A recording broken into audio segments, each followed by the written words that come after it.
4 words. Bismillahi ar-Rahmani ar-Rahim. It's only 4 words.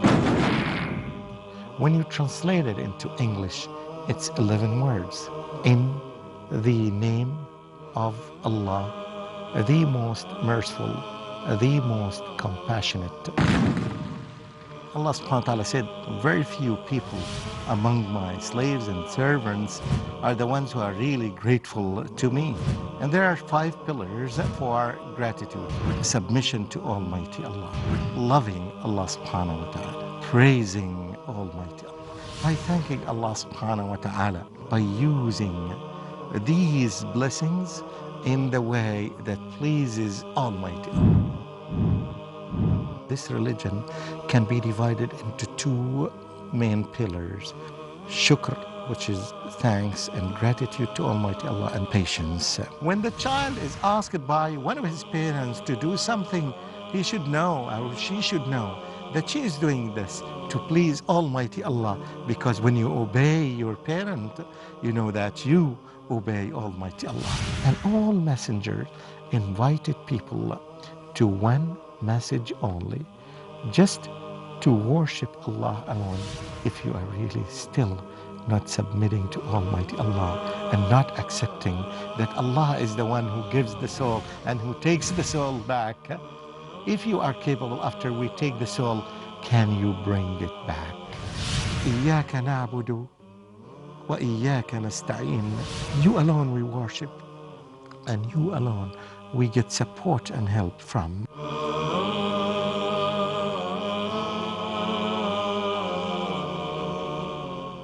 Ahibbati fillah, in this episode I'm going to talk about the concept of creation.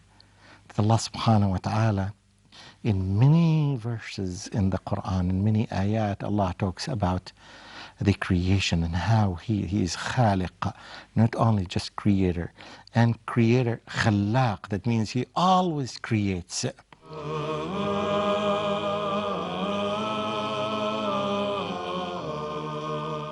And this is something, when we look at it, it's very important in assuring our hearts, because Allah is the only one who creates. And that's why Allah subhanahu wa ta'ala in many places in the Quran addresses those people who do not believe in Allah subhanahu wa ta'ala. The mulhideen, those who deny the existence of Allah, or those who say that there is Allah as a creator, but they don't want to follow Him. And Allah subhanahu wa ta'ala asks them many questions in the Quran. For example, one question is that أَمْ خُلِقُوا مِنْ غَيْرِ شَيْءٍ أَمْ هُمُ الْخَالِقُونَ. Were they created out of nothing, or are they themselves the creator? If the answer for the first one is that, of course not, they are not created from nothing, they are created from something. Or are they creators? That means that, are they the one who created human beings and other creatures? The answer is no. So there should be a creator. So if you just imagine this, you would directly and easily and logically be led to accept this great Lord, Allah subhanahu wa ta'ala, and accept his last message, which is the message that was brought to us by Muhammad sallallahu alayhi wa sallam. In many verses, Allah subhanahu wa ta'ala, especially, look at this is in Surah Al-Waqi'ah, when Allah subhanahu wa ta'ala said, نَحْنُ خَلَقْنَاكُمْ فَلَوْلَا تُصَدِّقُونَ. We've created you, don't you believe? And here again, Allah subhanahu wa ta'ala refers to Himself by using the royal we to show power and His capability and abilities and His power in creating. نَحْنُ خَلَقْنَاكُمْ فَلَوْلَا تُصَدِّقُونَ. Don't you believe? And then Allah subhanahu wa ta'ala asks people, which look like some challenges, people to answer them. 4 quick challenges to people who deny Allah subhanahu wa ta'ala. The first one of them, أَفَرَأَيْتُم مَّا تُمْنُونَ. Have you seen the sperm that comes out of you? Have you seen this semen that comes out of you? أَأَنْتُمْ تَخْلُقُونَهُ. أم نحن الخالقون? Are you the ones who create the seemings? Or are we the ones? Again, Allah subhanahu wa ta'ala, in all these 4 verses, Allah is using we, the royal we, to show power. If you are not the creators of this seemings, so how can you deny Allah subhanahu wa ta'ala? And you see, Allah subhanahu wa ta'ala uses this sperm, the tiny liquid that has lots and millions of living animals in it. Have you seen it? Are you the ones who created it or not? And then Allah subhanahu wa ta'ala goes to another thing which talks about the plantation. أَفَرَأَيْتُم مَا تَحْرُثُونَ? Have you seen the plantation that you make? Are you the ones? أَأَنْتُمْ تَزْرَعُونَهُ? Are you the ones who really plant it? Or are we the ones who make it grow? أَأَنْتُمْ تَزْرَعُونَهُ أَمْ نَحْنُ الزَّارِعُونَ لَوْ نَشَاءُ, if we wish, لَجَعَلْنَاهُ حُطَامًا, we could have destroyed it. Even if you do the plantation by your hand and by studying and by technology, you are not able to make it grow without the will of Allah subhanahu wa ta'ala. Without the air, without the sun that Allah subhanahu wa ta'ala provides, without the oxygen and all the other elements that Allah subhanahu wa ta'ala provide for these plants to grow. Don't you see that? Have you ever thought of it? And again, Allah subhanahu wa ta'ala moves to another thing to attract the attention, to let people think and ponder. Because Islam encourages people to think, not to accept things without thinking. And here, Allah subhanahu wa ta'ala asks people by saying, أَفَرَأَيْتُم مَا تَشْرَبُونَ? Don't you see what you drink? Don't you see the water that you drink? أَأَنْتُمْ أَنزَلْتُمُوهُ مِنَ الْمُزْنِ? Are you the ones who brought it from the clouds and from the sky? Have you ever heard about any company that brings water from the clouds and the heavens? Any power? أَأَنْتُمْ أَنزَلْتُمُوهُ مِنَ الْمُزْنِ أَمْ نَحْنُ الْمُنزِلُونَ? Or are we the ones who sent it down? لو نشاء, if we wish, جعلناه أجاجا, if we wish, we could have made this rain salty. And if it is salty, you will not be able to drink. That's what's implied here. And there will be no life. فَلَوْلَا تَشْكُرُونَ? Don't you thank Allah subhanahu wa ta'ala for that? Don't you thank the Creator? He caused all these things to happen. And then finally Allah subhanahu wa ta'ala said here, أَفَرَأَيْتُمُ النَّارَ الَّتِي تُورُونَ? Don't you see the fire that you set? أَأَنْتُمْ أَنْشَأْتُمْ شَجَرَتَهَا أَمْ نَحْنُ الْمُنْشِئُونَ? Are you the one who caused it to happen, to be set? Or are we the ones who made it? So Allah subhanahu wa ta'ala in these verses in Surah Al-Waqi'ah, in these beautiful and very effective verses, Allah subhanahu wa ta'ala asks people, do not you think, do not you reflect, why do you reject that there is a Creator? Why are you away from Allah subhanahu wa ta'ala? And then finally in this verse there is another challenge when Allah subhanahu wa ta'ala talks about the situation of a person when he's about to die and everybody is around him and the angels are there to take the soul back. Allah subhanahu wa ta'ala says here and addresses people, فَلَوْلَا إِن كُنْتُمْ غَيْرَ مَدِينِينَ تَرْجِعُونَهَا إِن كُنْتُمْ صَادِقِينَ. If you are really still not submitting to Almighty Allah and not accepting that Allah is the one who gives the soul and who takes the soul back, if you are capable after we take the soul, can you bring it back? Can you bring it back? You cannot do any of these. And the final issue is, oh Allah, we submit to you. Oh Allah, we believe that you are the Creator and the only Creator. Oh Allah, you are the one who is worthy of being worshipped and obeyed. You alone. with no partner. And by this way, and this is one of the beautiful things in the Quran, when you come to the issue of how Allah subhanahu wa ta'ala describes himself by being Al-Khaliq and by being Al-Khallaq. And it's very important to sit with every name, beautiful name and beautiful attribute of Allah subhanahu wa ta'ala, to go deeper and deeper for understanding these beautiful names and qualities.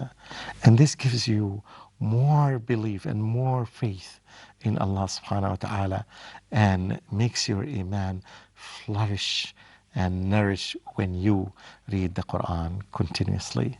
We ask Allah subhanahu wa ta'ala to make us of those who read the Quran continuously, and of those who read with understanding and with reflection, and to make us of those who benefit from what we read and what we listen.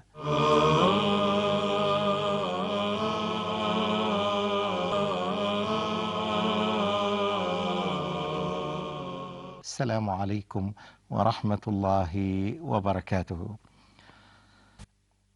In this episode, I will try to answer this question: what would you do if you are under a severe test, a severe trial or tribulation?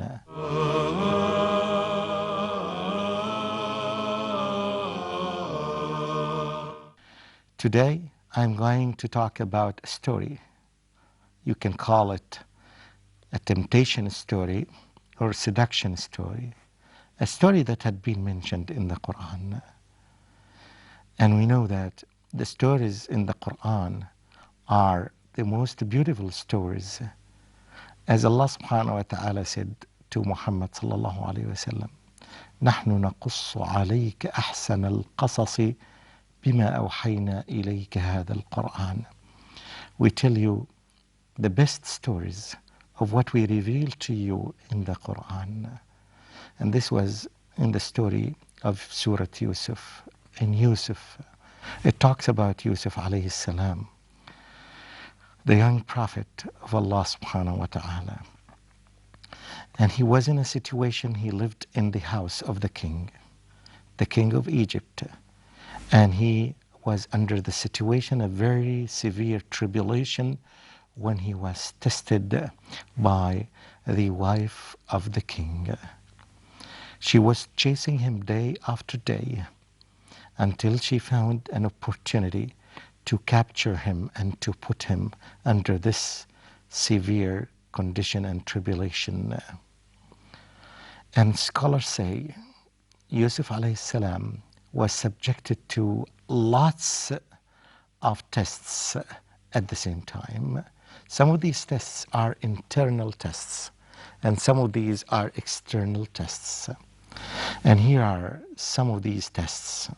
The woman was trying to seduce him, was trying to tempt him to request him and seduce him to make adultery with her. What was his situation? Let's go through some of these tribulations and tests. First of all, he was a young person with full energy and power in his body. And this is observed everywhere when the person is young and he has this energy in himself. He wants to fulfill this energy. So this was one of the tribulations, that he was young, one of the tests, that he was young, internal one. The second one, he was single, he was not married, and this was another test for him because, yes, he had never experienced this experience before. That means he doesn't know the amount of pleasure that is involved in it. This was another test for him. Thirdly, he was so beautiful and so handsome. And we know that when someone is beautiful and handsome, and this is one of the tests of Allah subhanahu wa ta'ala that he tests human being with, when he gives you this type of being, handsome and beautiful and you are subjected to tribulation because of this. He hears those words of being flirted, how beautiful you are and how handsome you are. And he hears all these words which affect him as a human being, as we know. So this was another tribulation and test. A fourth one, he was a servant or a slave who used to be commanded, and just he has nothing to do except to obey. He was in this situation. Another test, that he was away from his country in a place where no one knows him. Usually people when they go to places that they are unknown there, they become more open than if they are in their own places where people know him, and he might be afraid that everyone would know about this. And again, he was in a state of despair. He didn't know his family. He didn't know his descendants. He didn't know his father. He didn't know where they live, where he came from. Totally in despair. And usually people, when they are in this situation, they become more vulnerable than others. Now let's go to the other type of tests, which is the external tests. First, the woman was very young. Second, the woman was very beautiful, very attractive. Thirdly, the woman was married. In other words, nobody would discover what happened if it happens. Again, and she was a woman who has a power, status in her hand. That means, in other words, she can protect him. He can get two things at the same time, pleasure, and he can get being protected, or even to the level, he can think of that, he can be set free, just if he falls into her trap. Another thing, that she was in her house or in her palace. That means he's more secure because she knows exactly when and where she can do this thing without being known. Number 6 or number 7, she غلقت الأبواب. She غلقت, look at the word غلقت, that has this shadda emphasis. Not only she closed and locked one door, but a door after a door and after a door, and that means he's totally secured. It would not be discovered. This is another test. And another test is that she is the one who initiated this seduction. It's not him. At least he would be in a situation that's less dangerous than had he initiated this seduction. And finally, she approached him and she said that, وَقَالَتْ هَيْتَ لَكَ, I am ready for you. Of course, it's said in a way that becomes more and more and more attractive. And moreover, and above all these tests, is that all these 15 types of tests happened at one time. Really, if you think of this story, you would see how Allah subhanahu wa ta'ala would protect the people who really love Allah and obey Allah sincerely. At these critical, difficult moments, how did he escape from this situation and how he passed it? He only said one word, مَعَاذَ اللَّهِ, مَعَاذَ اللَّهِ. I take refuge with Allah. This is the word, and this is the statement that saved Yusuf alayhi salam from falling into the trap of zina. Allah subhanahu wa ta'ala saved him when he said, Ma'ad Allah. At these moments, critical moments, moments of tribulation and tests, nothing would help you except Allah subhanahu wa ta'ala.